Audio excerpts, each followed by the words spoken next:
with me. Tomorrow I am leaving to field trip. ನಿಮ್ದು ಮಾಡಿಬಿಟ್ಟು ನಾವು ಬಿಡ್ತಾ ಇದ್ದೀನಿ. Today is a compensation class. Tomorrow I'll be taking your regular class and I am leaving to field trip. So ನಾಳೆ ನಾನು ಏನು teaching ಇಟ್ಕೊಳ್ಳಲ್ಲ. ನಾಳೆ ಸುಮ್ಮನೆ ಲಾಗಿನ್ ಆಗಿಬಿಟ್ಟು within 1 hour or maximum 1 hour 20 minutes we'll do the parayana and I'll finish the class. Okay. ಇವಾಗ ಪದ್ಮಪತ್ರ ವಿಶಾಲಾಕ್ಷ ಯಾರು ಶುರು ಮಾಡ್ತೀರಾ? Who will start? Okay, Kavita aunty ಶುರು ಮಾಡಿ. ಅರ್ಜುನ ಉವಾಚ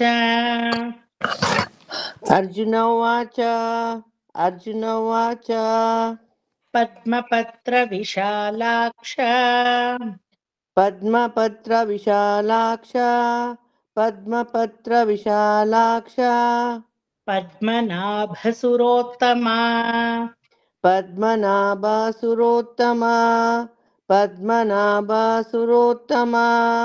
అందరూ చెప్పాలా? నిర్మలా ఆంటీ చెప్పండా. పద్మపత్ర విశాలాక్ష పద్మనాభసురోత్తమ. పద్మపత్ర విశాలాక్ష పద్మనాభ సురోత్తమ పద్మపత్ర విశాలాక్ష పద్మనాభ సురోత్తమ. ಪದ್ಮಪತ್ರ ಅಂತ ತ್ರಾ ದೀರ್ಘ ಮಾಡ್ಬೇಡಿ, ನಾಭಾ ಅಂತ ಭಾ ದೀರ್ಘ ಮಾಡ್ಬೇಡಿ. ಪದ್ಮಪತ್ರ ವಿಶಾಲಾಕ್ಷ ಪದ್ಮನಾಭಸುರೋತ್ತಮ. ಪದ್ಮಪತ್ರ ವಿಶಾಲಾಕ್ಷ ಪದ್ಮನಾಭ ಸುರೋತ್ತಮ. ದೀರ್ಘ ಮಾಡ್ಬೇಡಿ, ಹ್ರಸ್ವ ಮಾಡ್ಕೊಂಡು ಹೇಳಿ. ಪದ್ಮಪತ್ರ ವಿಶಾಲಾಕ್ಷ ಪದ್ಮನಾಭ ಸುರೋತ್ತಮ ಪದ್ಮಪತ್ರ ವಿಶಾಲಾಕ್ಷ ಪದ್ಮನಾಭ ಸುರೋತ್ತಮ. ಭಕ್ತಾನಾಂ ಅನುರಕ್ತಾನಾಂ ಭಕ್ತಾನಾಂ ಅನುರಕ್ತಾನಾಂ ಭಕ್ತಾನಾಂ ಅನುರಕ್ತಾನಾಂ ತ್ರಾತಾ ಭವ ಜನಾರ್ದನ. ತ್ರಾತಾ ಭವ ಜನಾರ್ದನ ತ್ರಾತಾ ಭವ ಜನಾರ್ದನ. ಅರ್ಜುನ ಉವಾಚ ಪದ್ಮಪತ್ರ ವಿಶಾಲಾಕ್ಷ ಪದ್ಮನಾಭಸುರೋತ್ತಮ ಭಕ್ತಾನಾಮನುರಕ್ತಾನಾಂ ತ್ರಾತಾ ಭವ ಜನಾರ್ದನ. ಅರ್ಜುನ ಉವಾಚ ಪದ್ಮಪತ್ರ ವಿಶಾಲಾಕ್ಷ ಪದ್ಮನಾಭ ಸುರೋತ್ತಮ ಪದ್ಮನಾಭ ಭಕ್ತನಾಮ ಅನುರ್ ಭಕ್ತನಾಮ ಅನುರ್. ಇದೊಂದ್ಸತಿ ಹೇಳ್ಕೊಡಿ ಸರ್. ಭಕ್ತಾನಾಮನುರಕ್ತಾನಾಂ ಭಕ್ತಾನಾಂ ಅನುರಕ್ತಾನಾಂ ಭಕ್ತಾನಾಂ ಅನುರಕ್ತಾನಾಂ ತತ್ರ ಭವ ಜನಾರ್ದನ ಭಕ್ತ ತ್ರಾತಾ ಭವ ಜನಾರ್ದನ ಭಕ್ತಾನಾಂ ಅನುರಕ್ತಾನಾಂ ತ್ರಾತಾ ಭವ ಜನಾರ್ದನ. ಪದ್ಮಪತ್ರ ವಿಶಾಲಾಕ್ಷ ಪದ್ಮನಾಭ ಸುರೋತ್ತಮ ಸುರೋತ್ತಮ ಭಕ್ತಾನಾಂ ಅನುರಕ್ತಾನಾಂ ತ್ರಾತಾ ಭವ ಜನಾರ್ದನ. ఫుల్ నోట విడిచి పాడాల. సంకోచం ఏమిటికి అక్కడ? పాడేదే ఉండంట, దానికి ఏమిటికి సంకోచము? when you use the entire mouth, your jaws, your saliva, your tongue, your teeth, everything.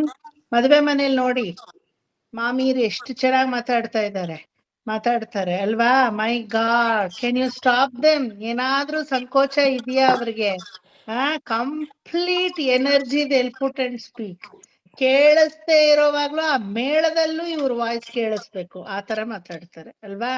Because so much of energy they release with so much of usage of their mouth portion that has to be utilized for chanting the ಪರಮಾತ್ಮನ ನಾಮಸ್ಮರಣೆ. Okay, ಅವಾಗ್ಲೇ ನಿಮ್ಗೆ ಏನಂದ್ರೆ ಶುದ್ಧತ್ವ, ಅಪಭ್ರಂಶವಿಲ್ಲದೆ ತುಂಬಾ ಶುದ್ಧವಾಗಿ ನಿರರ್ಗಳವಾಗಿ ಬರಕ್ ಸಾಧ್ಯ. ಹಲ್ ಕಚ್ಕೋಬೇಡಿ, ನೋಡಿ ಕ್ಲೀನ್ ಆಗಿ ಹೇಳಿ.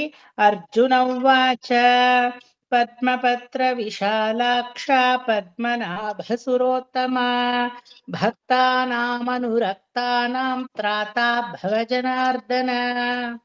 ಅರ್ಜುನ ಉವಾಚ పద్మపత్రా విశాలాక్షా పద్మనాభా సురోత్తమా భక్తానాం అనురక్తానాం త్రాతా భవ జనార్దన.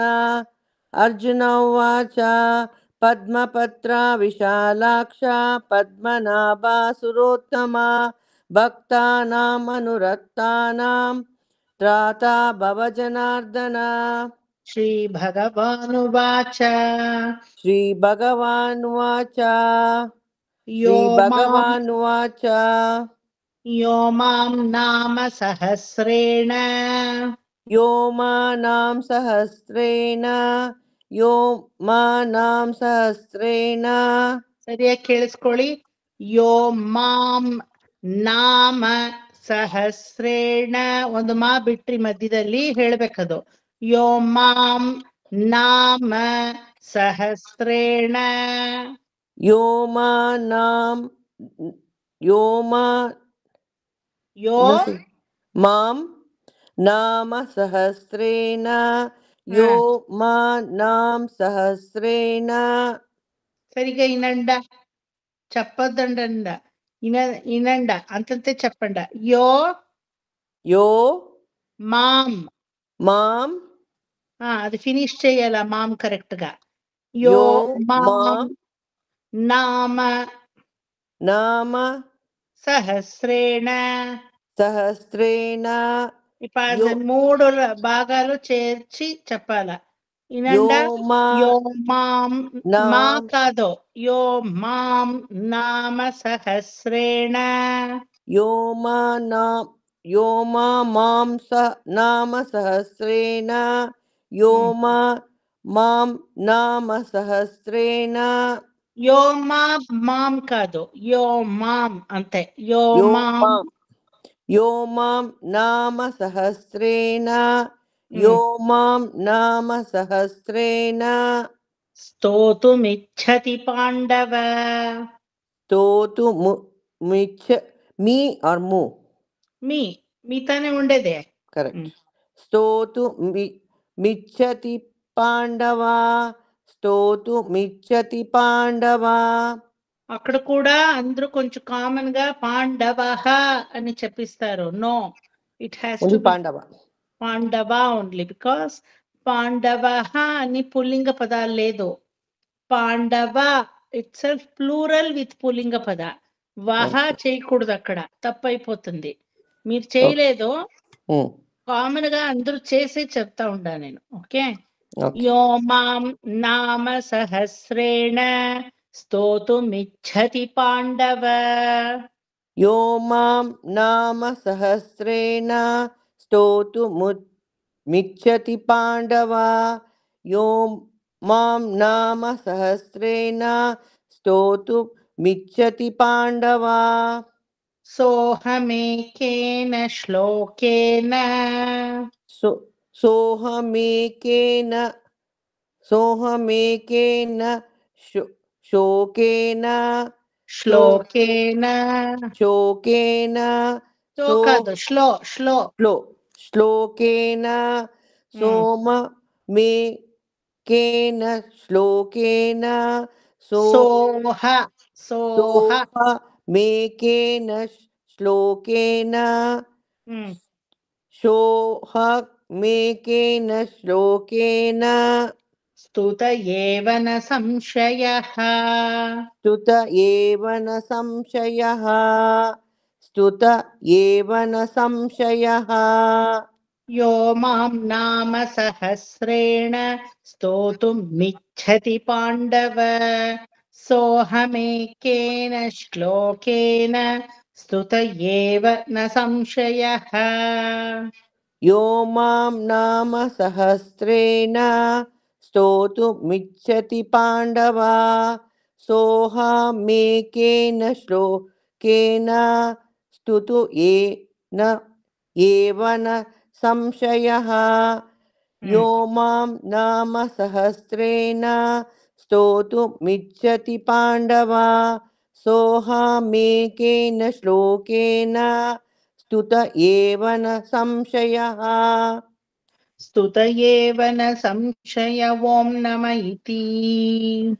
स्तुतु एव न संशय తుతు కాదు ॐ नमः స్తుత स्तुत తుతు स्तुत स्तुत एव न संशय ॐ नम इति स्तुत एव न संशय ॐ नम इति ఫస్ట్ నుంచి ఒక్క నిమిషము వినండి. అర్జున ఉవాచ పద్మపత్ర విశాలాక్ష పద్మనాభసురోత్తమ భక్తానామనురక్తానాం త్రాతా భవ జనార్దన. శ్రీభగవానువాచ యో మాం నామ సహస్రేణ స్తోతుమిచ్చతి పాండవ सोऽहमेकेन श्लोकेन स्तुत एव न संशयः स्तुत एव न संशय ఓం నమ ఇతి. చెప్పండి. అర్జున ఉవాచ పద్మపత్ర విశాలాక్ష పద్మనాభాసురోత్తమ భక్తానాం అనురక్తానాం త్రేతా భవ జనార్దన త్రేత కాదు త్రాత. త్రాతా భవ జనార్దన. శ్రీభగవానువాచ యో మాం నమ సహస్రేణ స్తుతుమిచ్చతి పాండవ స్తోతు స్తోతు స్తోతు స్తోతు స్తోతుమిచ్చతి పాండవ సోహమేకేన శోకేన స్తువ ఏవ న సంశయః స్తుత ఏవ న స్తుత స్తుత ఏవ న సంశయః స్తుత ఏవ న సంశయ ఓం నమ ఇతి. అర్జున ఉవాచ అర్జున ఉవాచ పద్మపత్ర విశాలాక్ష పద్మనాభాసురోత్తమ భక్తానాం అనురక్తానాం త్రేతా త్రాతా భవ జనార్దన. అక్కడ ఒక్క నిమిషం. త్రాత అని కంట్లో పడతా ఉంది. నేను త్రాత అని చెప్పాను. కొత్తగా ఏమో అయినట్లు త్రేత త్రాత అంటా ఉన్నారు. వినబడ్డే వాళ్ళు ఈ గురు ఏమీ ప్రయోజనం లేదు, ఉత్తుగా ఏమీ నేర్పించలేదు అనుకోవాలా? ఏమి మీదే ఏమీ లేదు సార్, నాదే మిస్టేక్. మిస్టేక్ కాదు, అర్జున వాచ మిస్టేక్ కాదు. వినండా, పేషెన్స్ లో వినండా. మిస్టేక్ కాదు, గమనం కొరగా ఉంది అన్నమాట. Come on, you are there with me for whole week, only 1.5 hours or maximum 1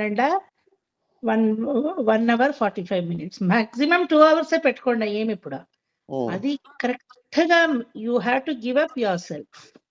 okay, అందరూ అంతే. భాగవతాలకి వచ్చేవాళ్ళు, నిత్యానుసంధానానికి వచ్చేవాళ్ళు, Vishnu Sahasranamam. You should think with this guru, how long I spent time? Only this much for the whole week. Then how much I should be attentive with this guru? That is what I was doing when I was a student, because my gurus never used to teach anything to me. Okay, that made me, the time I get the guru sanidhya, I had to grasp such a way that ಹಿಂಗ್ ಚೂರು ಉಗುರು ತೋರ್ಸಿದ್ರೆ ಹಸ್ತಾನೆ ನುಂಗ್ಬಿಡ್ಬೇಕು. ಆ ತರ I was very much ಆಹಾಕಾರ. ಈಗ ನಮ್ ಗುರುಗಳು ಹೇಳ್ತಾರೆ, because you had that kind of urge, you have become guru today. That is what. Okay, ನಾನು ಕರೆಕ್ಷನ್ ಮಾಡಿಸ್ಕೊಂಡ್ ಕಡೆನೆ ನಾನು ಕರೆಕ್ಷನ್ ಮಾಡಿಸ್ಕೊಳಕ್ ತುಂಬಾ ಇಷ್ಟಪಡ್ತೀನಿ ಅಂದ್ರೆ it shows that you have not given up 100%. Most of the students will be like that, I tell you, not only Kavita aunty. Most of the students, they love to get corrected. Oh, ನನ್ನ ಮೇಲೆ ಗಮನ ಇಟ್ಕೊಂಡಿದ್ದಾರೆ ಗುರುಗಳು ಅಂತ. They really like it ಅಲ್ವಾ? They enjoy it. Even ನನ್ನ dance ಕ್ಲಾಸ್ಗೆ ಬರ್ತಾರಲ್ಲ ಮಕ್ಕಳು, ನಾ ಕರೆಕ್ಷನ್ ಮಾಡಿರ್ತೀನಿ, ಅವ್ರಿಗೆ ಬರುತ್ತೆ ನಂಗೆ ಗೊತ್ತು, but still they mentally without their knowledge they want me to correct. ನನ್ನ ಇಂಟರ್ಫಿಯರೆನ್ಸ್ ಬೇಕು. ನಾ ಹೇಳೋದು, good, I am here with you for 2 hours, you please take it me, but you should give that extensive happiness to Guru that you should make our mouth shut down. We should never correct it down. ಆ ತರ students ಏನ್ ಮಾಡ್ಬೇಕು ಗೊತ್ತಾ, blotting paper ತರ ಎಳ್ಕೋಬೇಕು correction. That is the way how you become a mastery over the skills. Okay, average ಅಲ್ಲಿ ದಯವಿಟ್ಟು ಯಾರು ಕಲಿಬಾರ್ದು ನನ್ನ students. That I love the most is giving the best of the best to the outside world. Perfection to the core, not just perfection. ಆ ಥರ ಮಾಡ್ಕೊಳ್ಳಿ. ಅವಾಗ ನಿಮ್ಮ ಟೈಮು ನಿಮಗೆ ಸಾರ್ಥಕ ಅನ್ಸುತ್ತೆ. ಆಯ್ತಾ? Give up your self. 2 hours ತಾನೆ, ಕೊಟ್ಬಿಡೋಣ ಆ ಕಡೆ ಅಂತ. ಅವಾಗ ನೋಡಿ ಚೆನ್ನಾಗಿ ಬರುತ್ತೆ. ಪದ್ಮಪತ್ರ ಇಂದ ಹೇಳಿ. ಅರ್ಜುನ ಉವಾಚ ಪದ್ಮಪತ್ರ ವಿಶಾಲಾಕ್ಷ ಪದ್ಮನಾಭ ಸುರೋತ್ತಮ ಪದ್ಮನಾಭ ಅನು ಭಕ್ತಾನಾಂ ಅನುರಕ್ತಾನಾಂ ತ್ರಾತ ಭವಜನಾರ್ದನ. ಶ್ರೀ భగవాన్ వాచ యోయాం. సార్ మీరు చెప్పినట్లు నేను మిస్టేక్ చేస్తూనే ఉంటాను. పర్వాలేదు, ఇప్పుడు అది విడిచేయండి, నేను ఇక్కడ లేదు అని అనుకొని చెప్పండి. యో నామ సహస్రేణ స్తుతుమిచ్చేత పాండవ సోహమేకేన శోకేన స్తువ ఏన ఏవన సంశయః స్తుతు ఏవన సంశయ ఓం నమ ఇతి. అర్జున ఉవాచ సోహమేకేన శోకేన ಅಂತ ನಾ ಕೂತ್ಕೋಬೇಕು. ಸೋಹಮೇಕೇನ ಶೋಕೇನ ಸ್ಲೋ ಶೋಕಾದು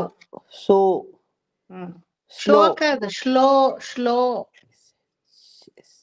ಎಲ್ಲೋ. ಓಕೆ. ಶ್ಲೋಕೇನ ಸ್ತುವ ಏನ ಸ್ತೋಕೇನ ಸ್ತುವ ಏವ ನ ಸಂಶಯಃ ಸ್ತುತು ಏವನ ಸಂಶಯ ಓಂ ನಮ ಇತಿ. చెప్పండా. అర్జున ఉవాచ పద్మపత్ర విశాలాక్ష పద్మనాభ సురోత్తమ భక్తానాం అనురక్తానాం త్రాత భవజనార్దన.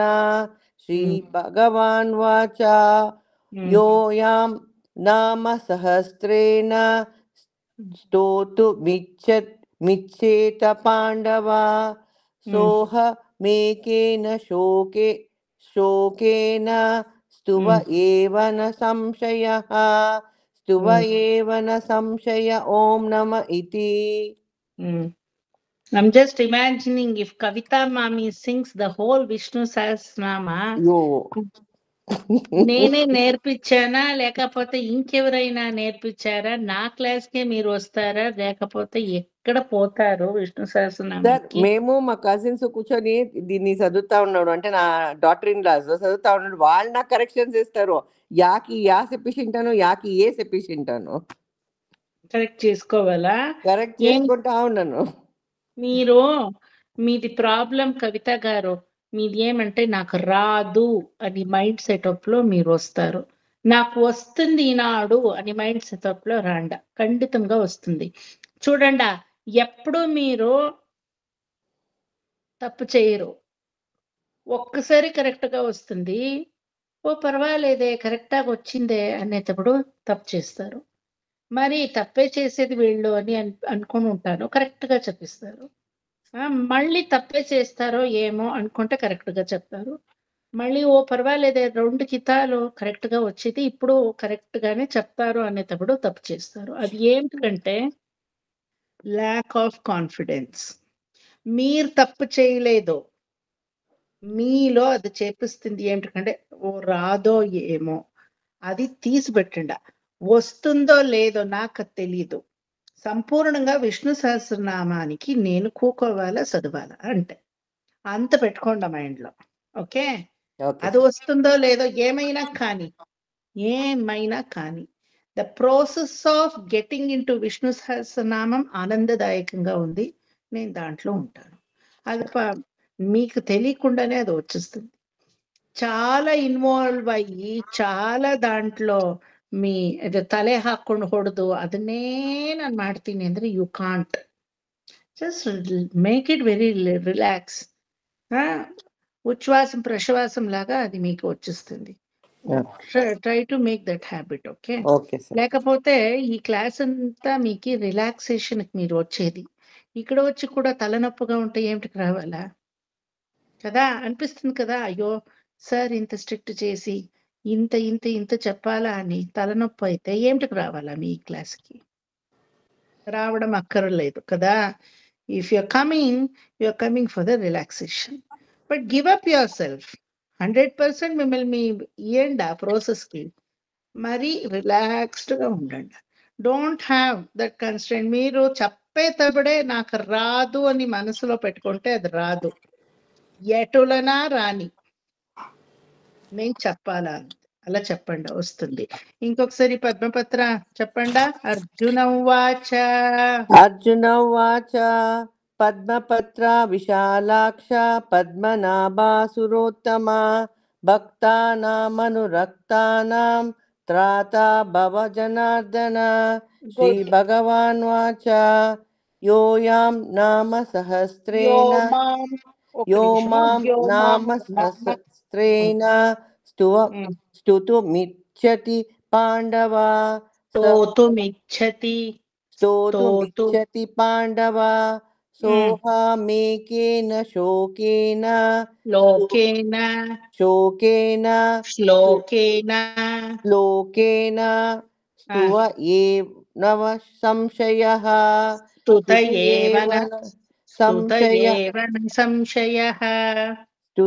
ఏవ సంశయః. స్తుతు కాదు, స్తుత ఉంది కదా అక్కడ, చూడండి అక్కడ. చెప్పండి, అదే చెప్పండి. ఏవన సంశయః స్తుత ఏవన సంశయ ఓం నమ ఇతి. ధన్యోస్మి. ఇంకొకసారి. అర్జున ఉవాచ పద్మపత్ర విశాలాక్ష పద్మనాభాసురోత్తమ భక్తానామనురక్తానాం త్రాతా భవ జనార్దన. శ్రీ భగవాన్ వాచ యోయాం నామ సహస్రేణ స్తోతమిచ్చేతి పాండవ సోహామేకేన శ్లోకేన స్తువ ఏవ సంశయః ಸ್ತುತ ಏವನ ಸಂಶಯ ಓಂ ನಮ ಇತಿ. ನೀವೇ ನೋಟಿಸ್ ಮಾಡಿದ್ರಿ ಅಲ್ವಾ ಎಲ್ರು? ಈಗ ಒಂದು ಸಲ ನೀಟಾಗಿ ಬರುತ್ತೆ, ಒಂದು ಸಲ ಡಿಸ್ಕನೆಕ್ಷನ್ ಇದೆ. Because disconnection in the mind, not in chanting. Okay, ಎಲ್ರಿಗೂ ಇದಾಗತ್ತೆ. ವೆನ್ ಯು ಡೋಂಟ್ కాన్సంట్రేట్, ఏమో వచ్చిందిలాగా అనిపిస్తుంది, పొడుస్తుంది. కాన్సంట్రేట్ చేయాలి అంతే, ఇంకేమి పెద్దగా లేదు దీంట్లో. జయలక్ష్మి ఆంటీ అన్మ్యూట్ ಮಾಡ್ಕೊಳ್ಳಿ. మ్యూట్ ಮಾಡ್ಕೊಳ್ಳಿ కవిత ఆంటీ. వ్యాస ఉవాచ. అన్మ్యూట్ చేసుకోండా జయలక్ష్మి అమ్మగారు.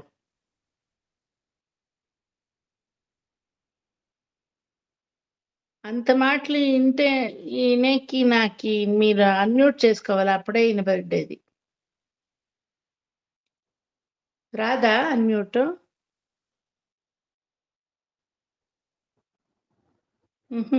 ಬರ್ತಾ ಇಲ್ಲ ಅವರಿಗೆ. ಗೊತ್ತು ಸರ್ ಅವ್ರಿಗೆ. జయలక్ష్మక్క అన్మ్యూట్ చేసుకోండి, తెలుసు కదా మీకు, అన్మ్యూట్ చేయండి. ఇప్పుడు వచ్చింది కదా? వచ్చింది. చెప్పండి. వ్యాస ఉవాచ.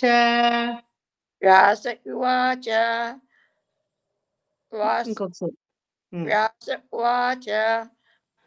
వాసనాద్వాసుదేవస్య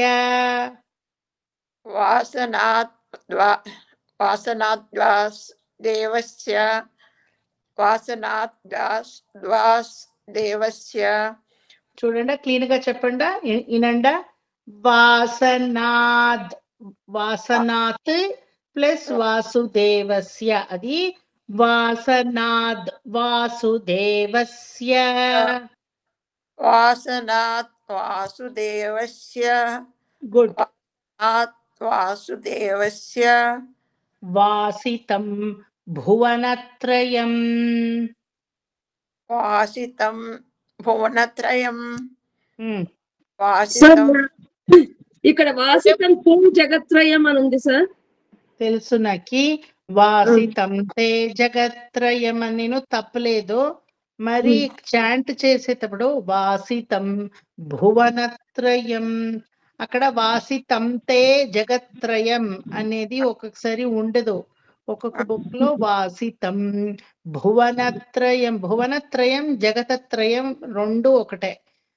వాసితం తే జగతత్రయం లేకపోతే వాసితం తే జగత్రయం. జాస్తి తాత అని వస్తుంది అని వాళ్ళు ఒక్కొక్క బుక్ లో భువనత్రయం అని అది తం వాసితం తే. యు టేక్ డౌన్ ద టే ఇస్ నాట్ దేర్. భువనత్రయం అని రాసుకుంటాడు అందరూ అక్కడ. భువనత్రయమే ఉంది నా బుక్ లో సార్. ఒరిజినల్ బుక్ లో భువనత్రయమే ఉండేది. ఓకే. లేటర్ ఆన్ అది జగతత్రయం అని అయిపోయింది. ఏం రత్న ఆంటీ ఏమో చెప్పరే, సంథింగ్ షీ టోల్డ్. ನಮ್ದೆಲ್ಲ ಫಾಲ್ಸ್ ಬುಕ್ಸ್ ಸಾರ್ ಅಂತ ಇದೆ. ನಮ್ಗೆ జగతత్రయం అంతా ఇదే. అవునా?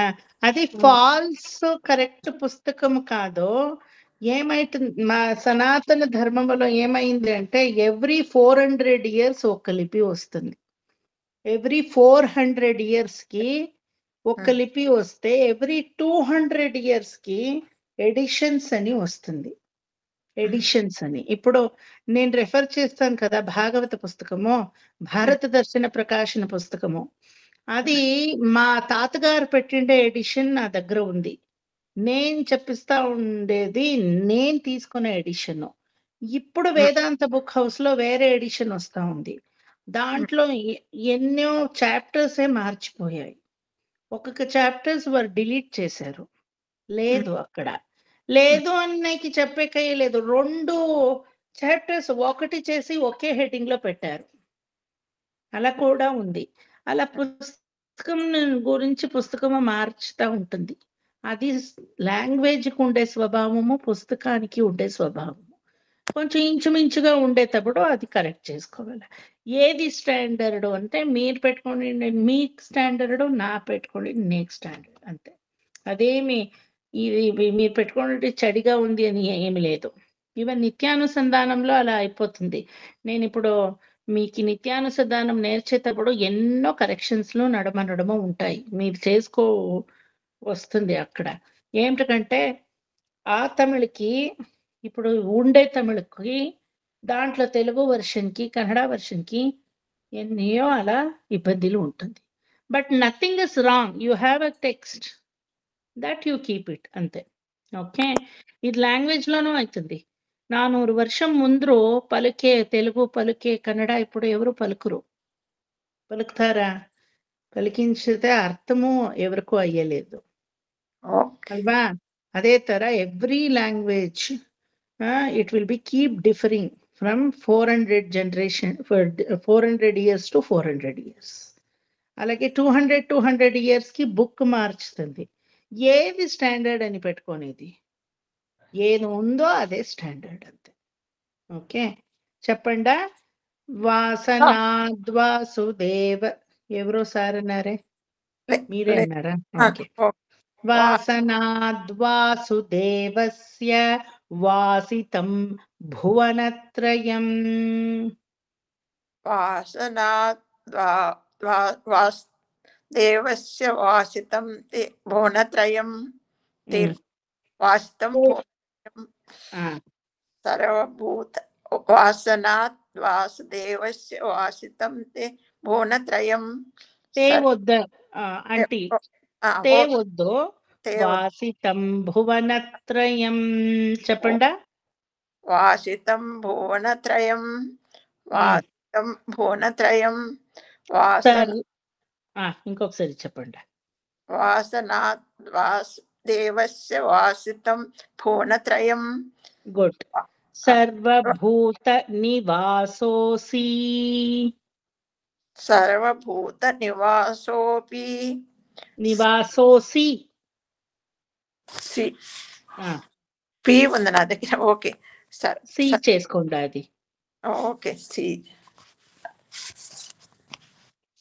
సర్వభూత నివాసోసి. వాసోపి అంటే సింగులర్, ప్లూరల్ అంటే వాసోసి. అందరిలో సకల భూత జనములో భగవంతుడు ఉండాడు అనే అర్థం వస్తుంది.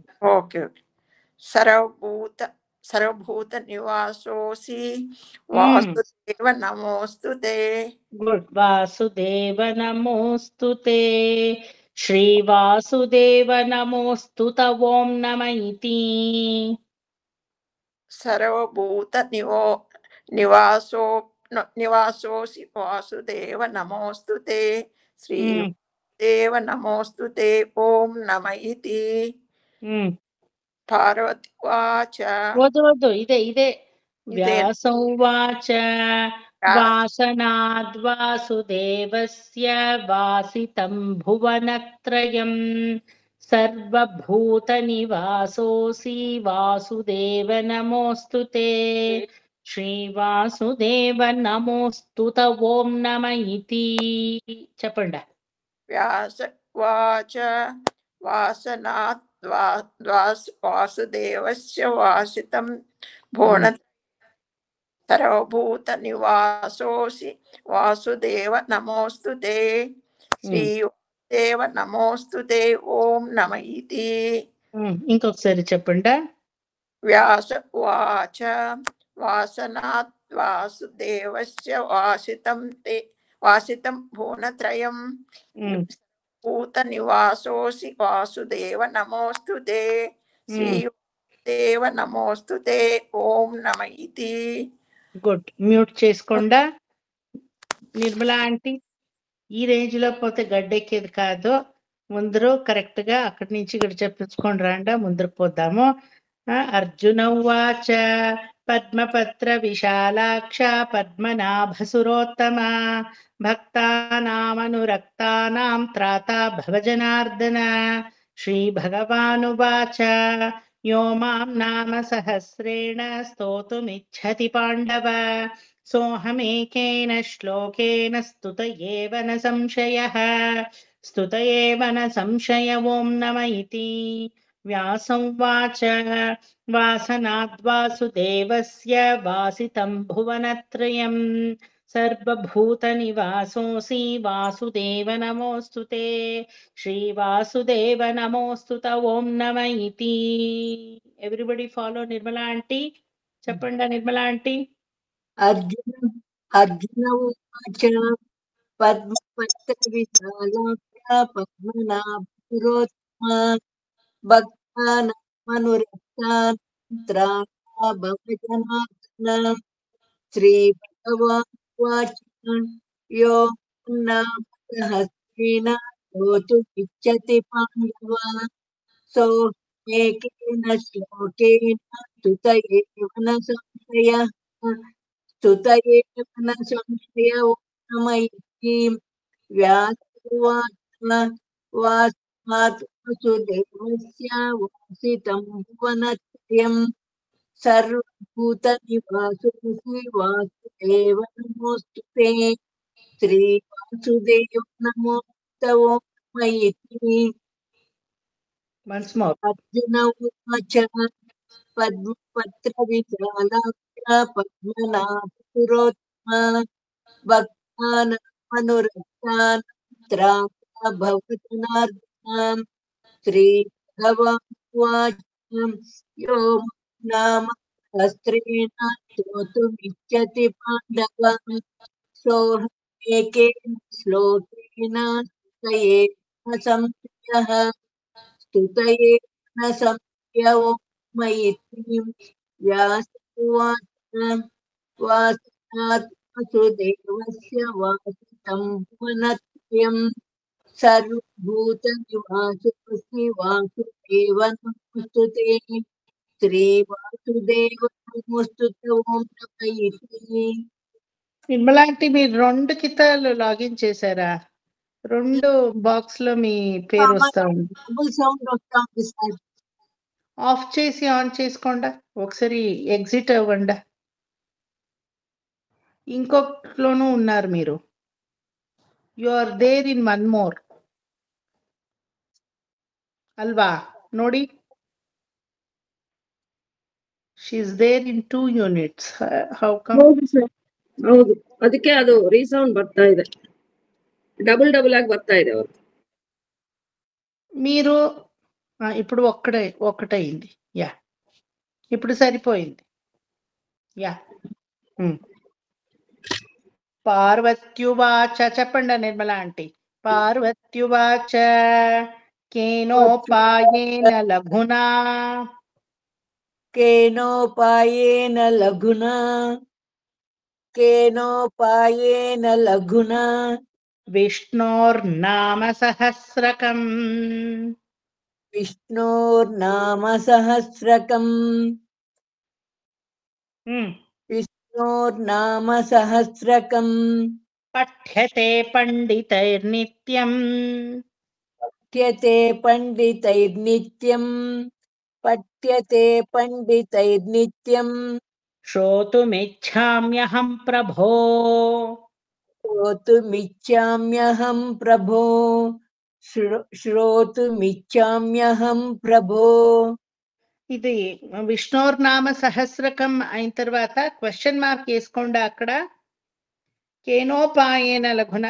ఇక్కడ మీరు గమనిస్తే అర్జున వాచ నుండి ఎక్కడూ చుక్కబెట్టరు మీరు.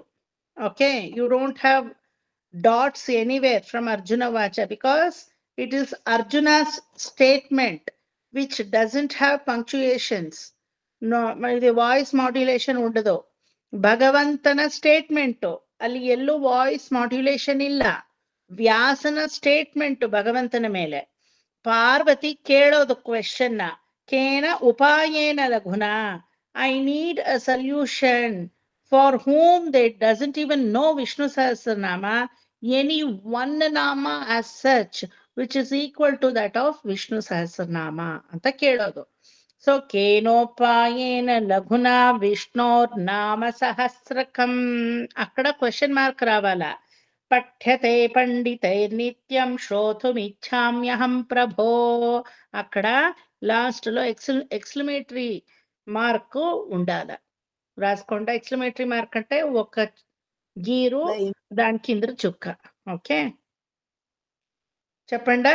పార్వత్యువాచ पार्वत्युवाच केनोपायेन लघुना विष्णोर्नाम सहस्रकम् पठ्यते पण्डितैर्नित्यम् श्रोतुमिच्छाम्यहं प्रभो. पार्वत्युवाच केनोपायेन लघुना विष्णोर्नाम सहस्रकम् पठ्यते पण्डितैर्नित्यम् श्रोतुमिच्छाम्यहं प्रभो. ఈశ్వర ఉవాచ अर्जुन उवाच पद्मपत्रविशालाक्ष पद्मनाभसुरोत्तम भक्तानामनुरक्तानां त्राता भव जनार्दन. श्रीभगवानुवाच यो मां नाम सहस्रेण स्तोतुमिच्छति पाण्डव सोऽहमेकेन श्लोकेन श्रुत एव न संशयः. श्रुत एव न संशय ॐ नम इति. व्यास उवाच वासनात् वासुदेवस्य वासितं भुवनत्रयम् सर्वभूतनिवासोऽसि वासुदेव नमोऽस्तु ते. श्रीवासुदेव नमोऽस्तु ते ॐ नम इति. पार्वत्युवाच केनोपायेन लघुना विष्णोर्नाम सहस्रकम् पठ्यते पण्डितैर्नित्यम् श्रोतुमिच्छाम्यहं प्रभो. अर्जुन उवाच पद्मपत्रविशालाक्ष पद्मनाभसुरोत्तम भक्तानामनुरक्तानां त्राता भव जनार्दन.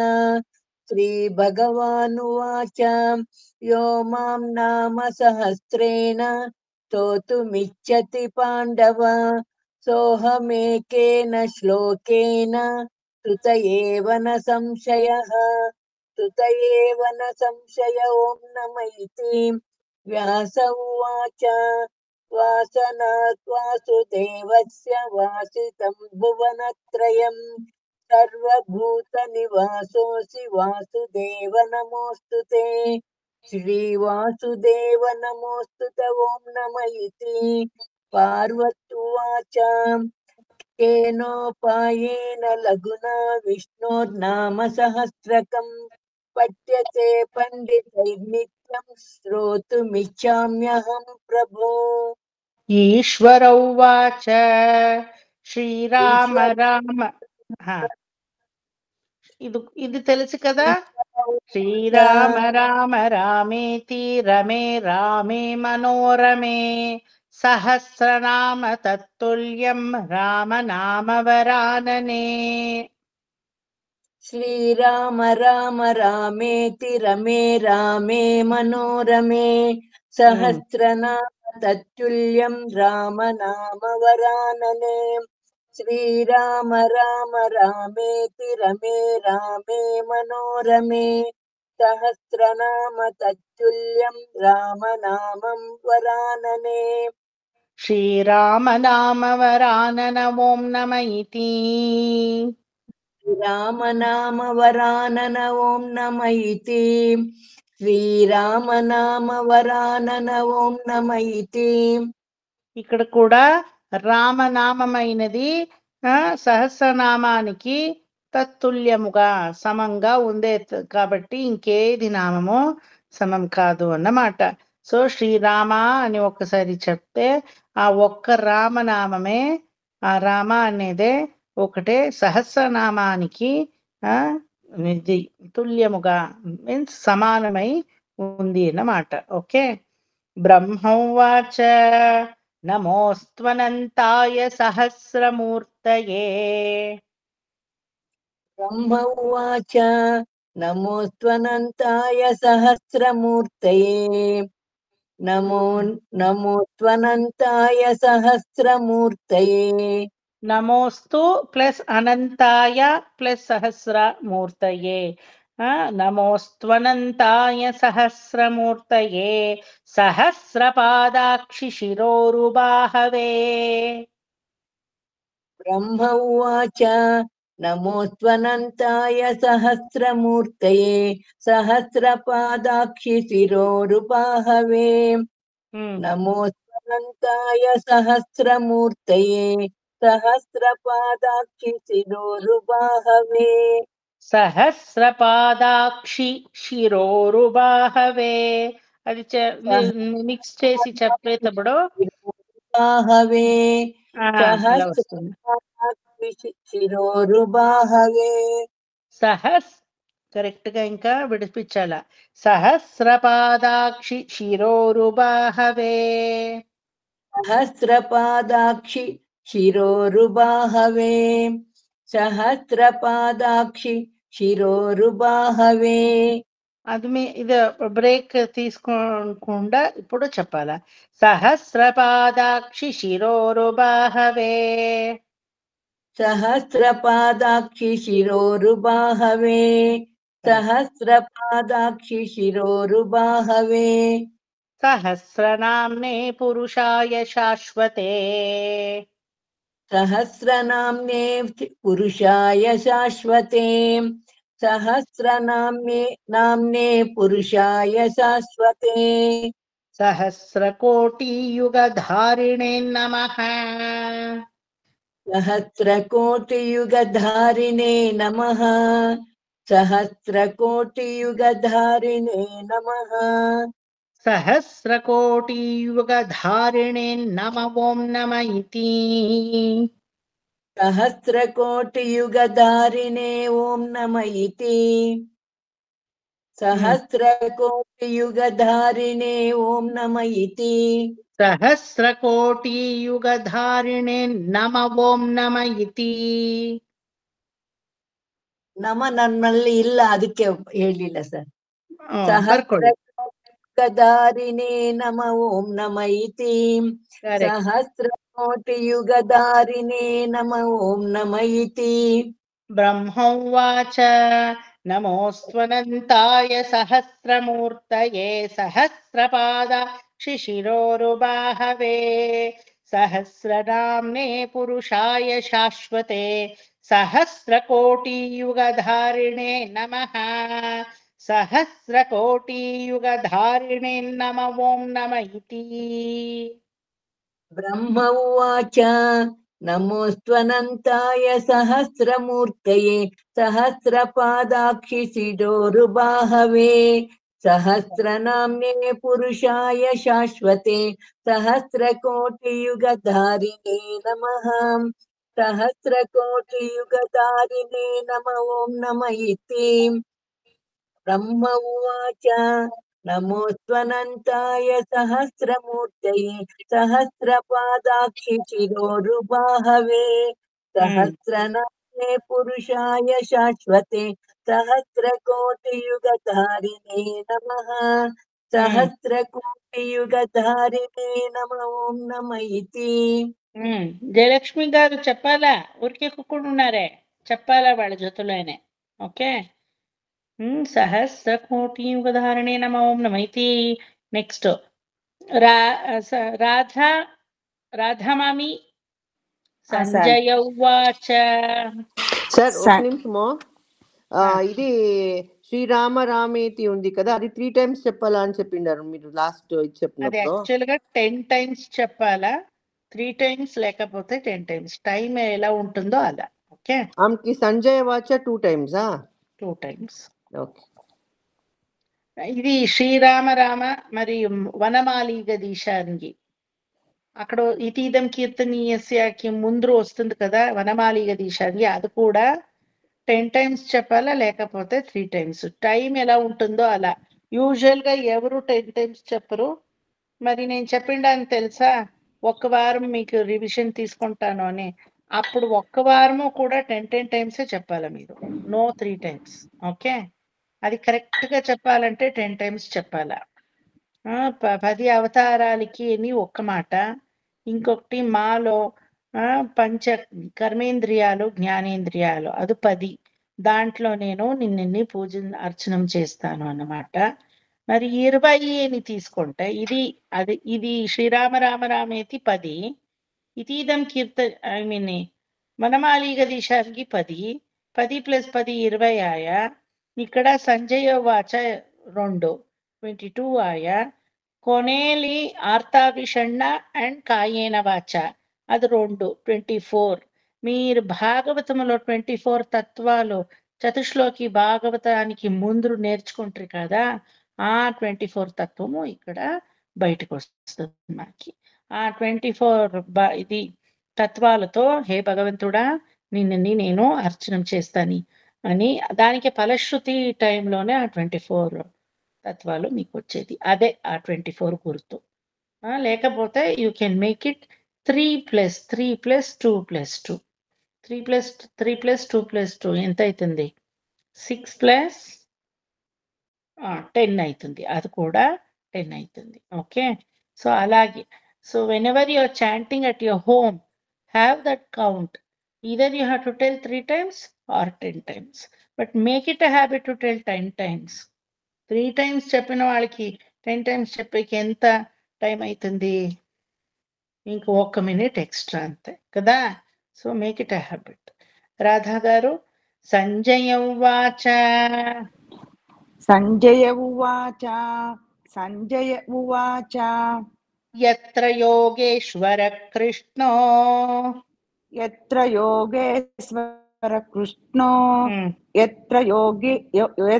యత్ర యోగీశ్వర కృష్ణో యత్ర పార్థో ధనుర్ధరః యత్ర పార్థో ధనుర్ధరః యత్ర పార్థో ధనుర్ధరః యత్ర యోగేశ్వర కృష్ణో యత్ర పార్థో ధనుర్ధరః యత్ర యోగేశ్వర కృష్ణో యత్ర పార్థో ధనుర్ధరః యత్ర యోగీశ్వర కృష్ణో యత్ర పార్థో ధనుర్ధరః.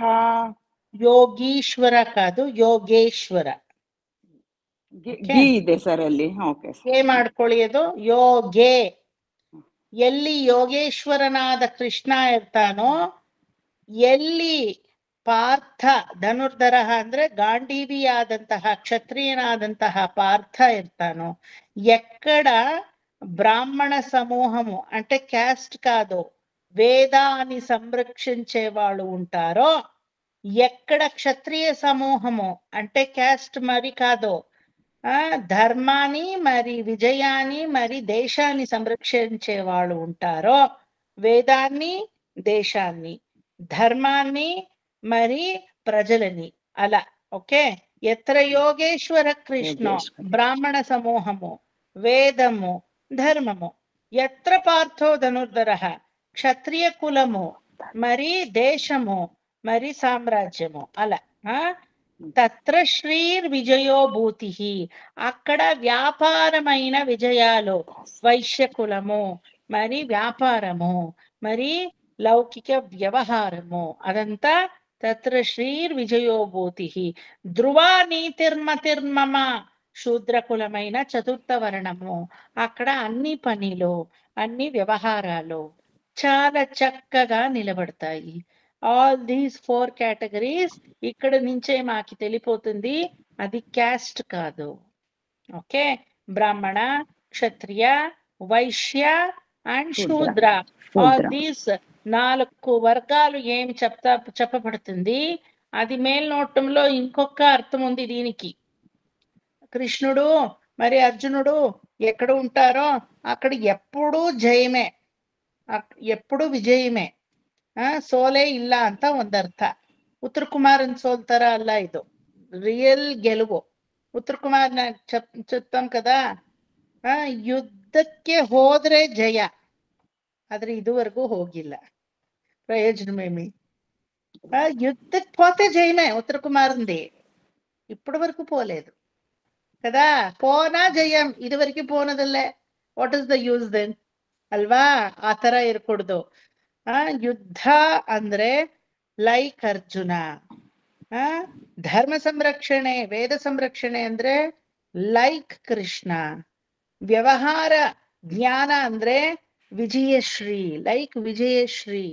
ಅದೇ ರೀತಿ ಜಗತ್ತಲ್ಲಿ ಬಾಕಿ ಆಗಿ ಹೋಗುಗಳ ಒಂದು ವ್ಯವಹಾರ ಮತ್ತೆ ಬಾಕಿ ಆಗು ಹೋಗುಗಳ ಕೆಲಸಗಳು ಅಂದ್ರೆ ಮತಿರ್ಮಮ, ನಿತ್ಯ ಮತಿರ್ಮಮ, ಭಗವಂತನ ಮತಿಯಲ್ಲಿ ಇರುವವರು. So this Chaturvarnya Kulam is not based on the caste or creed in Sanatana Dharma. It is only based on the Samrakshana of this whole Vedike called Jagattu. ಗೊತ್ತಾಯ್ತಾ? ಜಗತ್ ಸಂರಕ್ಷಣಾರ್ಥಂ ಇದಂ ಶರೀರಂ ಚತುರ್ವಿಧಂ ಅಂತ ಕೃಷ್ಣ ಭಗವದ್ಗೀತೆಯಲ್ಲಿ ಹೇಳ್ತಾನೆ. ಜಗತ್ ಸಂರಕ್ಷಣಾರ್ಥಂ. ಹಂಗಾಗಿ ತನ್ನಲ್ಲೇ ತಾನು 4 ಡಿವೈಡ್ ಆಗಿ ಬ್ರಾಹ್ಮಣ, ವೈಶ್ಯ, ಕ್ಷತ್ರಿಯ, ಶೂದ್ರ ಅಂತ ಮಾಡ್ಕೊಂಡಿದ್ದಾನೆ. ಅದನ್ನ ತೋರ್ಸೋದೇ ಈ ಶ್ಲೋಕ. ಯತ್ರ ಯೋಗೇಶ್ವರ ಕೃಷ್ಣೋ ಯತ್ರ ಪಾರ್ಥೋ ಧನುರ್ಧರಃ. ಯತ್ರ ಯೋಗೇಶ್ವರ ಕೃಷ್ಣೋ ಯತ್ರ ಪಾರ್ಥೋ ಧನುರ್ಧರಃ. ಯತ್ರ ಯೋಗೇಶ್ವರ ಕೃಷ್ಣೋ ಯತ್ರ ಪಾರ್ಥೋ ಧನುರ್ಧರಃ. ತತ್ರ ಶ್ರೀರ್ವಿಜಯೋ ಭೂತಿರ್. ತತ್ರ ಶ್ರೀರ್ವಿಜಯೋ ಭೂತಿರ್. ತತ್ರ ಶ್ರೀರ್ವಿಜಯೋ ಭೂತಿರ್. ತತ್ರ ಶ್ರೀರ್ವಿಜಯೋ ಭೂತಿರ್. ತತ್ರ ಶ್ರೀರ್ವಿಜಯೋ ಭೂತಿರ್. ತತ್ರ ಶ್ರೀರ್ವಿಜಯೋ ಭೂತಿರ್. ಧ್ರುವಾ ನೀತಿರ್ಮತಿರ್ಮಮ. ಧ್ರುವಾ ನೀತಿರ್ಮತಿರ್ಮಮ. ಧ್ರುವಾ ನೀತಿರ್ಮತಿರ್ಮಮ. ಅಷ್ಟೇ. ಮತಿರ್ಮಮ. ಧ್ರುವಾ ನೀತಿರ್ సార్ ఇంకొకసారి చెప్పండి సార్. ಧ್ರುವ ನೀತಿರ್ಮತಿರ್ಮಮ. ಧ್ರುವ ನೀತಿರ್ಮತಿರ್ಮಮ. ಧ್ರುವ ನೀತಿರ್ಮತಿರ್ಮಮ. यत्र योगेश्वर कृष्णो यत्र पार्थो धनुर्धरः तत्र श्रीर्विजयो भूतिर्ध्रुवा नीतिर्मतिर्मम यत्र योगेश्वर कृष्णो यत्र पार्थो धनुर्धरः तत्र स्त्रीर्विजयो भूतिर्ध्रुवा नीतिर्तिं ध्रुवा नीतिर् मतिर्मम ध्रुवा नीतिर्मतिर्मम ध्रुवा नीतिर्मतिर्मम संजय उवाच यत्र योगेश्वर कृष्णो यत्र पार्थो धनुर्धरः तत्र श्रीर्विजयो भूतिर्ध्रुवा नीतिर्मतिर्मम संजय उवाच यत्र योगेश्वर कृष्णो यत्र पार्थो धनुर्धरः तत्र स्त्रीर्विजयो भूतिर्ध्रुवा नीतिर्मम ध्रुवा नीतिर्मम మరొకసారి संजय उवाच यत्र योगेश्वर कृष्णो यत्र पार्थो धनुर्धरः तत्र स्त्रीर्विजयो भूतिर्ध्रुवा नीतिर्मम మతిర్మమ ध्रुवा नीतिर्मतिमम ध्रुवा నీతిర్ సరే రాసుకుంటాను మతిర్మమ ధ్రువా నెక్స్ట్ నీతిర్మతిర్మమ అనురాధ ఆంటీ శ్రీ భగవానువాచ श्रीभगवानुवाच श्रीभगवानुवाच అనన్యాశ్చింతయంతో మాం अनन्याश्चिन्तयन्तो माम् ఏ జనః పర్యుపాసతే ये जनाः पर्युपासते తేషాం నిత్యాభియుక్తానాం तेषां नित्याभियुक्तानां యోగక్షేమం వహామ్యహం योगक्षेमं वहाम्यहम् శ్రీ భగవానువాచ అనన్యాశ్చింతయంతో మాం ఏ జనః పర్యుపాసతే తేషాం నిత్యాభియుక్తానాం యోగక్షేమం వహామ్యహం श्रीभगवानुवाच अनन्याश्चिन्तयन्तो मां ये जनाः पर्युपासते तेषां नित्याभियुक्तानां योगक्षेमं वहाम्यहम् श्रीभगवानुवाच अनन्याश्चिन्तयन्तो मां ये जनाः पर्युपासते तेषां नित्याभियुक्तानां योगक्षेमं वहाम्यहम् పరిత్రాణాయ సాధూనాం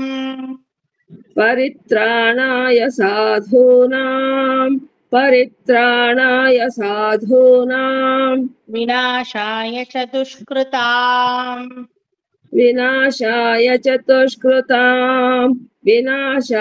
च दुष्कृताम् ధర్మ సంస్థాపనార్థాయ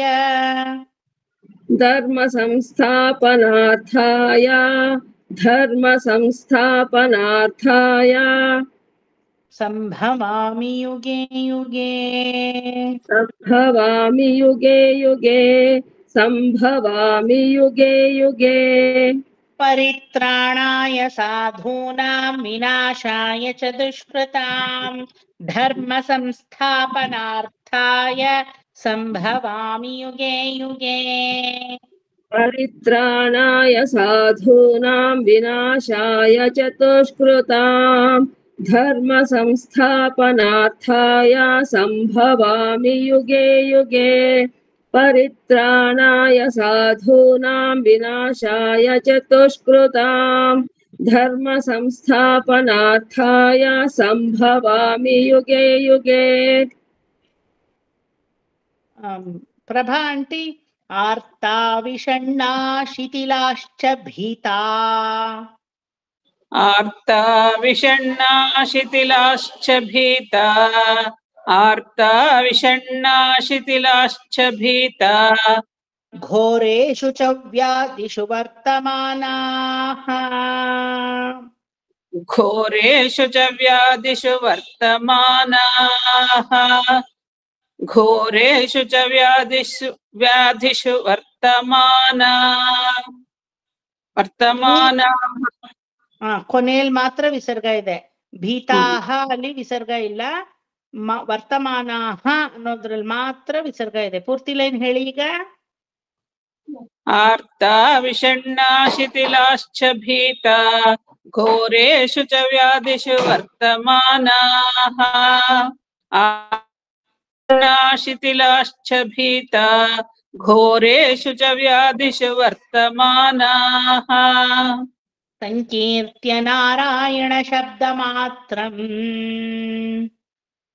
संकीर्त्य नारायण शब्दमात्रम् संकीर्त्य नारायण शब्दमात्रम् ವಿಮುಕ್ತ ದುಃಖ ಸುಖಿನೋ ಭವಂತು विमुक्त दुःखा सुखिनो भवन्तु विमुक्त दुःखा सुखिनो भवन्तु ಭವಂತಿ ಇದ್ರೆ ಭವಂತು ಮಾಡ್ಕೊಳ್ಳಿ, ಭವಂತಿ ಹೇಳ್ಕೊಡ್ದು.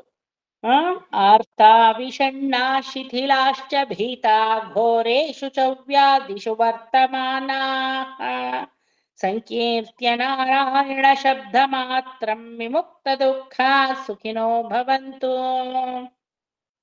आर्ता विषण्णा शिथिलाश्च भीता घोरेषु च व्याधिषु वर्तमानाः संकीर्त्य नारायण शब्दमात्रं विमुक्त दुःखा सुखिनो भवन्तु आर्ता विषण्णा शिथिलाश्च भीता घोरेषु च व्याधिषु वर्तमानाः संकीर्त्य नारायण शब्दमात्रं विमुक्त दुःखा सुखिनो भवन्तु.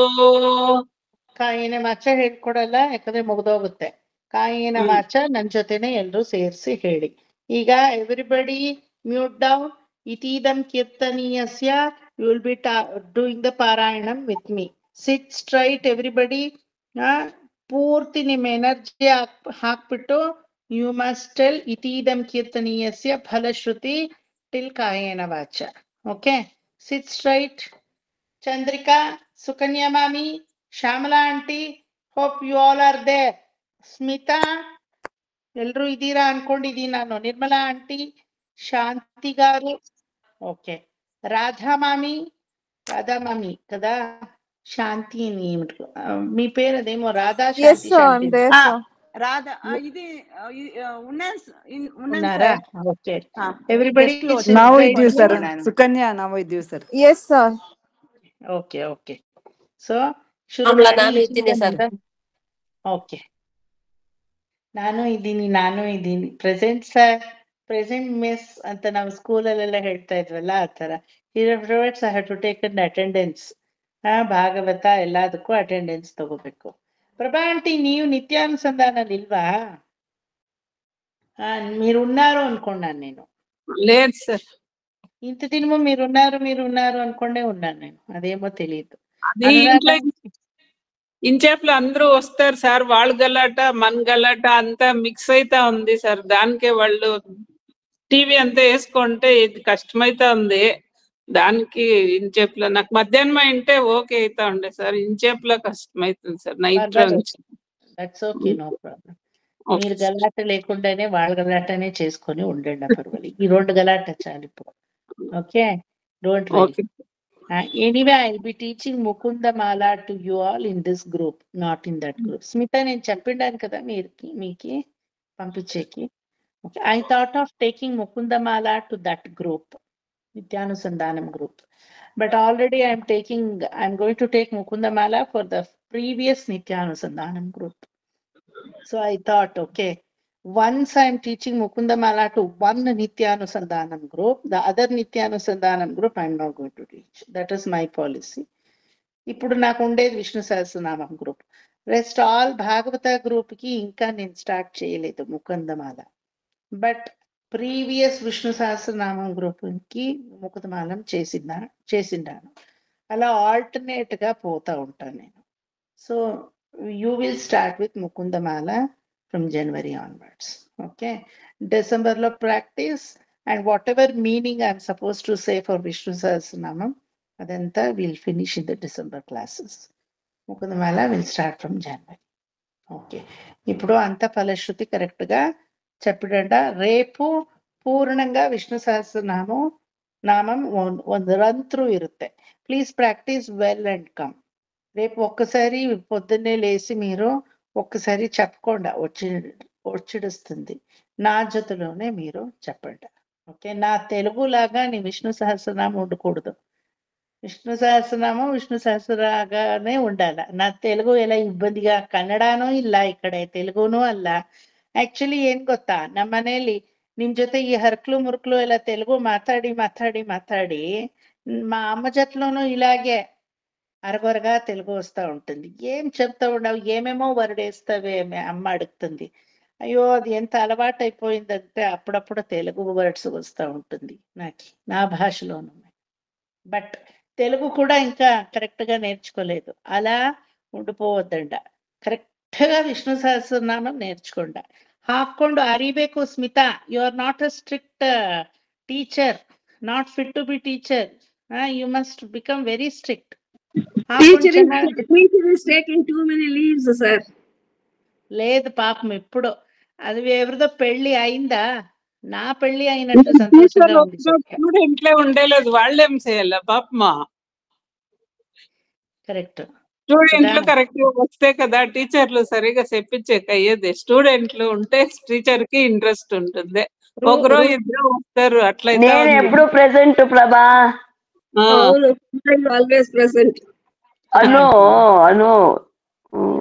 I was not well, no, Suma. From Wednesday I'll come. 2 weeks I was not well. Yeah, that's what I. Suma aunty regular ಅಂದ್ರೆ ಮಾತು ಜಾಸ್ತಿ ಇರುತ್ತೆ. somebody keep track with Suma aunty that she should not speak. Teachers,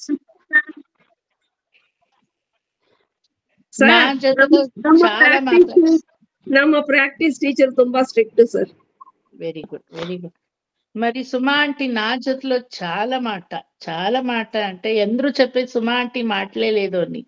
అదేమో తెలియదు, నా జతలో నేనే మాట్లాడతానో లేకపోతే వాళ్ళే మాట్లాడతారో తెలియదు. ఇద్దరు కల్పిస్తే నిమిబ్రు మాతో. I don't know how much we both will speak, my goodness. Only with Suma aunty I speak so much. She also speaks with me so much. భగవద్ విచారాలే అన్ని, అన్య విచారాలు కాదు, భగవద్ విచారాలే. అప్పుడు నుండి మాట్లాడుతూనే ఉండం మేము. వాళ్ళ అమ్మ ఉండేటప్పుడు నుండి we start speaking so much on భగవద్ విచార that she triggers interest in భగవద్ విచారం. అలా ఉండాల, మాట అంటే అలా ఉండాలా of course, but బాగుంటుంది. You can ask Suma aunty also, she will clear your doubts. ఎప్పుడైనా భాగవతంలో ఉంటే వాళ్ళు చాలా సీనియర్ మోస్ట్ వాళ్ళు స్టూడెంట్స్ నాకి. అవును, వాళ్ళకి తెలుసు, తెలియకుండా ఉండారంటే. ఓకే, ఏమైనా అడగాలంటే అడగండి, మీకు ఎక్స్ట్రా ఇన్ఫర్మేషన్ ఇస్తా ఉండాలి నేను. Okay, will start. ఇతీదం కీర్తనీయస్య కేశవస్య మహాత్మనః నామ్నాం సహస్రం దివ్యానామశేషేణ ప్రకీర్తితం. యైదం శృణుయాం నిత్యం యశ్చాపి పరికీర్తయేత్ నాశుభం ప్రాప్నుయాత్ కించిత్ సోముత్రేహ చ మానవః. వేదాంతగో బ్రాహ్మణస్య క్షత్రియో విజయీ భవేత్. వైశ్యో ధన సమృద్ధస్య శూద్రః సుఖమవాప్నుయాత్. ధర్మార్థీ ప్రాప్నుయాత్ ధర్మమర్థార్థీ చార్థమాప్నుయాత్. కామానవాప్నుయాత్ కామీ ప్రజార్థీ చాప్నుయాత్ ప్రజాం. भक्तिमान्यः सदोत्थाय शुचिः सद्गतमानसः सहस्रं वासुदेवस्य नाम्नाम् एतत् प्रकीर्तयेत् यशः प्राप्नोति विपुलं ज्ञाति प्राधान्यमेव च अचलां श्रियमाप्नोति श्रेयः प्राप्नोत्यनुत्तमम् न भयं क्वचिदाप्नोति वीर्यं तेजश्च विन्दति भवत्यरोगो द्युतिमान् बलरूपगुणान्वितः रोगार्थो मुच्यते रोगात् बद्धो मुच्येत बन्धनात् भयान्मुच्येत भीतस्तु मुच्येतापन्न आपदः दुर्गाण्यतितरत्याशु पुरुषः पुरुषोत्तमम् स्तुवन्नाम सहस्रेण स्तोतुमिच्छति पाण्डव అదా స్తువన్నామ సహస్రేణ ఏమొస్తుంది అక్కడ స్తువన్నామ సహస్రేణ నిత్యం భక్తి సమన్వితః వాసుదేవాశ్రయో మర్త్యో వాసుదేవ పరాయణః సర్వపాప విశుద్ధాత్మా జ్ఞాతి బ్రహ్మ సనాతనం న వాసుదేవ భక్తానామశుభం విద్యతే క్వచిత్ జన్మ మృత్యు జరా వ్యాధి భయం నైవోపజాయతే ఇమం స్తవమధీయాన శ్రద్ధా భక్తి సమన్వితః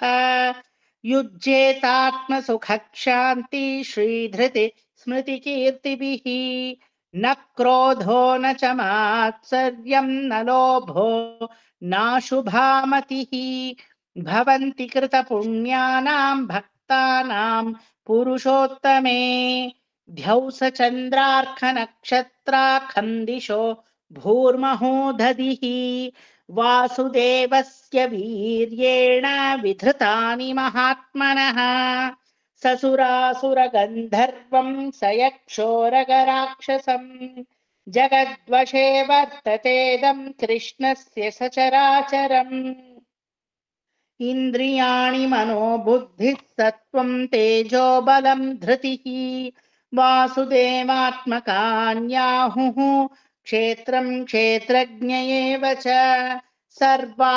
సర్వాగమానామాచార ప్రథమం పరికల్పతే ఆచార ప్రభవో ధర్మో ధర్మస్య ప్రభురచ్యుతః ఋషయః పితరో దేవా మహాభూతాని ధాతవః జంగమా జంగమం ఛేదం జగన్నారాయణోద్భవం యోగో జ్ఞానం తథా సాంఖ్యం విద్యా శిల్పాది కర్మ చ వేదా శాస్త్రాణి విజ్ఞానమేతత్ సర్వం జనార్దనాత్ ఏకో విష్ణుర్మహద్భూతం పృథగ్భూతాన్యనేకశః త్రీన్ లోకాన్ వ్యాప్య భూతాత్మా భుంక్తే విశ్వభుగవ్యయః ఇమం స్తవం భగవతో విష్ణోర్వ్యాసేన కీర్తితం పఠేద్య ఇచ్ఛేత్ పురుష శ్రేయ ప్రాప్తుం సుఖాని చ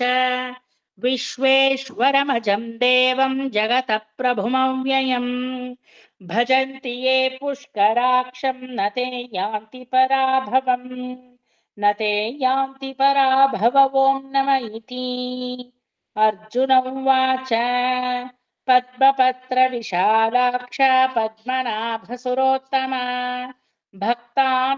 భక్తానామనురక్తానాం త్రాతా భవ జనార్దన శ్రీభగవానువాచ యో మాం నామ సహస్రేణ స్తోతుమిచ్చతి పాండవ సోహమేకేన శ్లోకేన స్తుత ఏవ న సంశయః స్తుత ఏవ న సంశయ ఓం నమ ఇతి వ్యాసమువాచ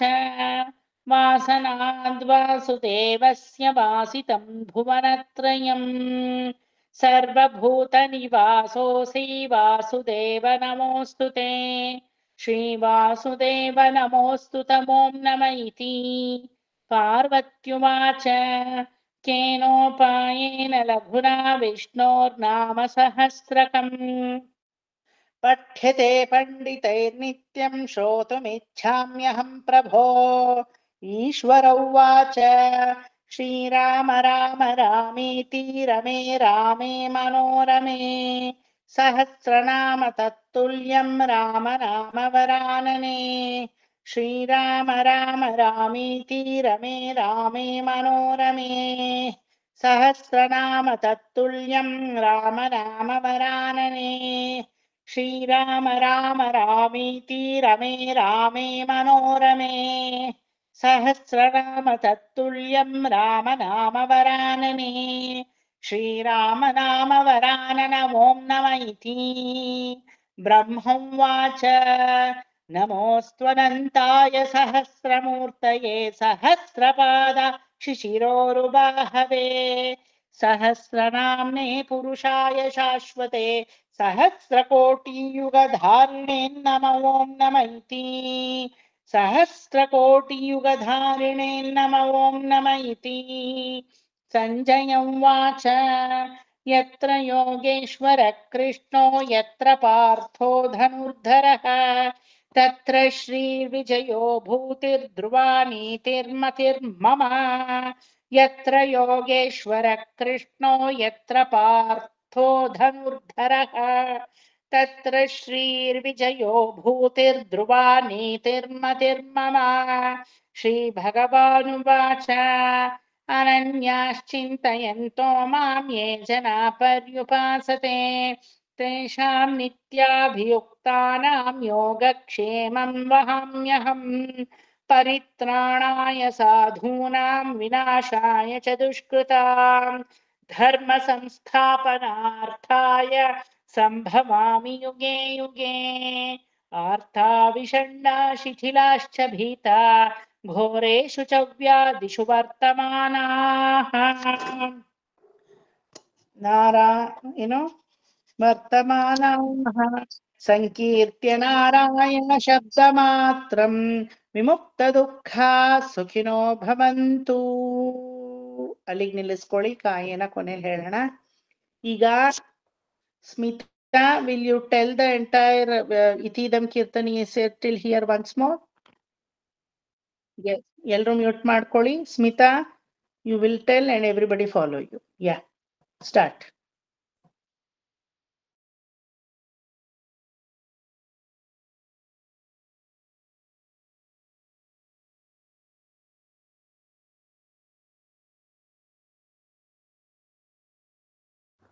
ತೆಕ್ಕೊಂಡೇ ಇಟ್ಕೊಳ್ಳಿ ಆರಾಮಾಗಿ.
ಕಾಯೇನ ವಾಚಾ ಮನಸೇಂದ್ರಿಯೈರ್ವಾ ಬುದ್ಧ್ಯಾತ್ಮನಾ ವಾ ಪ್ರಕೃತೆ ಸ್ವಭಾವಾತ್ ಕರೋಮ್ಯತೆ ಸಕಲಂ ಪರಸ್ಮೈ ಶ್ರೀಮನ್ನಾರಾಯಣಾಯೇತಿ ಸದಾರ್ಪಣಮಿ. ಓಕೆ, ಈಗ ಪರವಾಗಿಲ್ಲ, ನೋ ಪ್ರಾಬ್ಲಮ್. ಶಿಶಿರೋರು ಬಾಹವೆ, ಕ್ಷಿರೋರು ಬಾಹವೆ ಅಂದ್ರಿ. ಜಾಸ್ತಿ ಮಿಸ್ಟೇಕ್ ಇಲ್ಲ, ಒಂದೊಂದ್ ಕಡೆ ಅದೊಂದೇ ಕಡೆ ನಾನ್ ಕಂಡ್ಪಟ್ಟಿದ್ದು, ಇನ್ನೆಲ್ಲೂ ಇಲ್ಲ. Okay, that's okay. ಹೇಳ್ತಾ ಹೇಳ್ತಾ as you start saying you will come to know. ಆಯ್ತಾ? ಮತ್ತೆ ಹೇಳ್ತಾ ಹೇಳ್ತಾ ಹೇಳ್ತಾ ಹಳೆ ಮಿಸ್ಟೇಕ್ ಎಲ್ಲ ಹೋಗುತ್ತೆ, ಹೊಸ ಮಿಸ್ಟೇಕ್ಸ್ ಬರುತ್ತೆ, ಮತ್ತದನ್ನ ಹೇಳ್ಬೇಕು, ಮತ್ ಹೋಗುತ್ತೆ. Some day you will get corrected ಅಷ್ಟೇ. ಓಕೆ, ಮಿಸ್ಟೇಕ್ ಇಲ್ಲದೆ ಹೇಳ್ಬೇಕು ಅನ್ನೋ ಧ್ಯೇಯ ಇದ್ರ ಸಾಲದು. ಮಿಸ್ಟೇಕ್ ಆದ್ರೂ ಪರವಾಗಿಲ್ಲ, ಕಂಟಿನ್ಯೂಟಿ ಇರಬೇಕು ಅನ್ನೋ ಧ್ಯೇಯ. Every Vidya is like that. ಈಗ ಸರಳೆ ವರ್ಸೆ, ಜಂಟಿ ವರ್ಸೆ, ಅಲಂಕಾರ, ಹೆಚ್ಚಿಸ್ತಾಯಿ ತಗ್ಗಿಸ್ತಾಯಿ ಎಲ್ಲ ಕಲಿತಾರಲ್ವ, ಕೀರ್ತನೆವರೆಗೂ ಕಲಿತಾರೆ ಇವರುಗಳೆಲ್ಲ. ಅಲ್ಲಿ ನಿಲ್ಸತ್ವೆ ಮಕ್ಕಳು. ನಮ್ಮಮ್ಮ ಅದೇ ಹೇಳೋದು. See, it is not that you have to get motivated by not singing without mistake. Even if you do a mistake, you have that continuity. ನಾವು ಡಾನ್ಸಲ್ಲೂ ಅಷ್ಟೇ ಮಿಸ್ಟೇಕ್ ಮಾಡದೇ ಇರಲ್ಲ. But do you feel that we are doing mistake on stage? It just flows ಅಲ್ವಾ? That flow, like smartly you have to be with the flow and not showcasing the mistake. That itself any vidya for that matter ಅಲ್ವಾ? In fact ನೀವು mistake ಅಲ್ಲಿ ಮಾಡಿ manual effort ಇದ್ರೇನೆ, ಇಲ್ದಿದ್ರೆ machine ಆಗೋಗುತ್ತೆ ಇದು. Just like book. See, this has no mistake, this has mistake, no, but will it have a value? No ಅಲ್ವಾ? ಆ ಥರ ಯಾವ್ದು ಮ್ಯಾನ್ ಮೇಡ್ ಆದ್ರೂ it has that kind of mistakes and ups and downs. Doesn't matter, but how do you continue is very important. ನಿಲ್ಸ್ಬಿಟ್ಟು ಮುರಿದು ಅಯ್ಯೋ ಅಲ್ಲೇ 10 ಸಲ ಲೂಪ್ ತಿರುಗಿ ಅದೆಲ್ಲ ಮಾಡಬಾರ್ದು. ಮುಗೀತ್ ಮಿಸ್ಟೇಕ್, ಮುಂದಕ್ಕೆ ಹೋಗ್ತಾ ಇರ್ಬೇಕಷ್ಟೇ. ಆ ಥರ ಕಲ್ತ್ಕೊಳ್ಳಿ. ಅವಾಗ ನೋಡಿ ಫ್ಲೋ ಬಂದ್ಬಿಡುತ್ತೆ. ನಾನ್ ಇಷ್ಟು ವರ್ಷದಿಂದ ಪ್ರಬಂಧ ಹೇಳ್ಕೊಟ್ಟು, ಇಷ್ಟು ವರ್ಷದಿಂದ ವಿಷ್ಣು ಸಹಸ್ರನಾಮ ಹೇಳ್ಕೊಟ್ಟು, definitely I cannot say that ಮಾಮ ನೀವು ಮಿಸ್ಟೇಕೇ ಮಾಡ್ಲಿಲ್ವಾ. Every time I have done the mistake, every time I have done. ಈಗ ತನ್ನ ಮಾಡ್ಲಿಲ್ವಾ, ಎಲ್ಲಿ ಹೇಳಿ ಅಂದೆ, ಆಮೇಲೆ ಮತ್ತೆ I have turn to something else ಅಲ್ವಾ? ಆ ಥರ ಮಿಸ್ಟೇಕ್ ಆಗದೆ ಇರೋ ಮನುಷ್ಯ ಯಾರು ಇಲ್ಲ. ಮಾಡ್ತೀವಿ, only thing you should continue with the flow, don't stop it or don't loop there. ಅಲ್ಲೇ ತಿರುಗ್ತಾ ಇದ್ರೆ ಅದು ಇದಾಗೋಗುತ್ತೆ. MS ಅವರೇ ಅಮಾನಿ ಮಾನದೋ ಮಾನ್ಯೋ ಅಲ್ಲಿ ಮಿಸ್ಟೇಕ್ ಮಾಡಿದ್ದಾರೆ. She has left there which is filled by Radha Vishwanathan. அதுக்கப்புறமா MS கேட்டிருக்கா, இன்னொரு ரெக்கார்டு பண்ணிட்டுமா அப்படி AVM ஸ்டுடியோல. Then the HMV house people they told no you don't have to do again அம்மா. அது ஒரு இடத்துலாவது ராதாவோட பாடியிருக்கேள் அப்படி 10 பேருக்கு தெரிய வருது. இல்லைன்னா ராதா மாமி இருக்கிறதே கூடவே தெரியாது. That much congregation was there when MS sang the Vishnu Sahasranam. Paripurna Bhakti. During the time of MS itself, there was so many stalwarts musicians who were par excellence than MS, like Tiger Vardachar, Mushri Subramania Iyer, Shamangudi Srinivasa Iyer. ಬೇಕಾದಷ್ಟು ಜನ ಇದ್ರು ಆ ಥರ ದಿಗ್ಗಜರು. ಚಂಬೈ ವೈದ್ಯನಾಥ ಭಾಗವತರ್. ಆದ್ರೆ still MS stands unique. Why? Because of her bhakti, not because of her vidvat. Vidvat ಪರಿಪೂರ್ಣವಾಗಿ ಇತ್ತು ಅವ್ರದ್ದು, ಇಲ್ಲ ಅಂತ ಅಲ್ಲ, ಬಟ್ ಇನ್ನೂ ವಿದ್ವಾಂಸರುಗಳು ಇದ್ರು.